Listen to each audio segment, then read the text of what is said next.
டே 41க்கான முதல் ப்ரோமோவை ரிலீஸ் பண்ணிட்டாங்கங்க. மக்களின் பயங்கர கரகோஷத்துடன் உள்ளே என்ட்ரி ஆகிறார் சேதன்ன.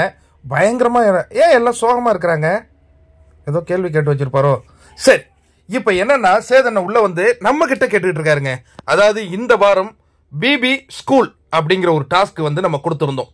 அதுல நம்ம கண்டஸ்டன்ஸ் அந்த கேரக்டரா, அதாவது அந்த ஸ்கூல் கேரக்டரா மாறினாங்களா இல்ல தன்னுடைய கேரக்டர்லயே வாழ்ந்துகிட்டு இருந்தாங்களா அப்படிங்கிற அந்த ஒரு கேள்வியை எழுப்புறார்.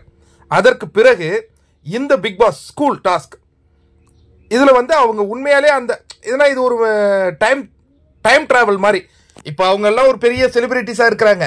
ஆனா இந்த ஸ்கூல் டாஸ்க் அப்படிங்கும்போது அவங்களுடைய அந்த குழந்தை அந்த 11வது 12வது படிக்கிற அந்த பருவத்துக்கு போய் அந்த விஷயங்கள்லாம் செய்தார்களா அப்படிங்கிற அந்த கேள்வியை தான் முன்னெடுக்கிறார் சேதன்ன.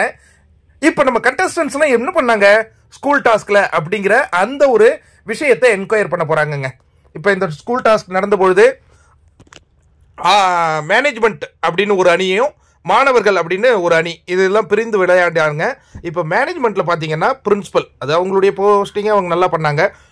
வைஸ் பிரின்சிபல் சூப்பராக பண்ணியிருந்தாரு. Model teacher and Tamil madam இவங்கெல்லாம் பண்ணியிருந்தாங்க.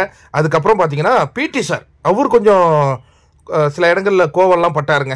கரெக்டாக ஸ்ட்ரிக்டாக இருக்கணும் அப்படிங்கிற அந்த ஒரு துடிப்பாக செயல்பட்டார். அந்த காட்சிகளை பார்த்தோம். அதுக்கப்புறம் அந்த வாட்ச்மேன் கேரக்டர், அவர் ஒரு விசித்திரமான ஒரு கேரக்டராக தன்னை வடிவமைத்து கொண்டு ஒரு மெனக்கெட்டார். அதே மாதிரி ஸ்டூடெண்ட் இதில் யாராவது அந்த மாதிரி பண்ணாங்களா அப்படின்னு பார்த்தீங்கன்னா ராணவ். ஏன்னா அவர் வந்து ஒரு படிக்காத ஒரு பையன் அப்படிங்கிற கேரக்டரை அவரால் முடிஞ்ச வரையும் அவர் கொஞ்சம் ஸ்கோர் பண்ணார். லவ் கண்டென்ட் அழகாக சத்யா அண்டு பவித்ரா அவங்க ரொம்ப அற்புதமாக பண்ணியிருந்தாங்க. அதற்கு பிறகு முத்துக்குமரன், அவருக்கு என்ன மாதிரியான கேரக்டர் அவரே டிசைன் பண்ணிக்கிட்டாரு. அவர் பின்புலமாக இருந்து செயல்படுவார், அது அழகாக பண்ணாங்க. சாச்சனா அவங்க வந்து அந்த நல்லா படிக்கிற ஸ்டூடெண்ட் அப்படிங்கிற அந்த கேரக்டரைசேஷனை நல்லாவே அற்புதமாக பண்ணியிருந்தாங்கங்க. அதர்வைஸ் மற்றவங்களை வந்து நம்ம சொல்கிற அளவுக்கு அவங்கள்ட்ட இருந்து பர்ஃபார்ம் இல்லை. பட் இங்கே ஒரு அந்த இது ஒன்று நடந்ததுல சீக்ரெட் டாஸ்க், அது இன்னும் அந்த மேனேஜ்மெண்ட் சைடுக்கு தெரியாது. அது இன்னைக்கு ரிவீல் பண்ணுவாங்களா அப்படிங்கிறத பொறுத்திருந்து பார்ப்போம்.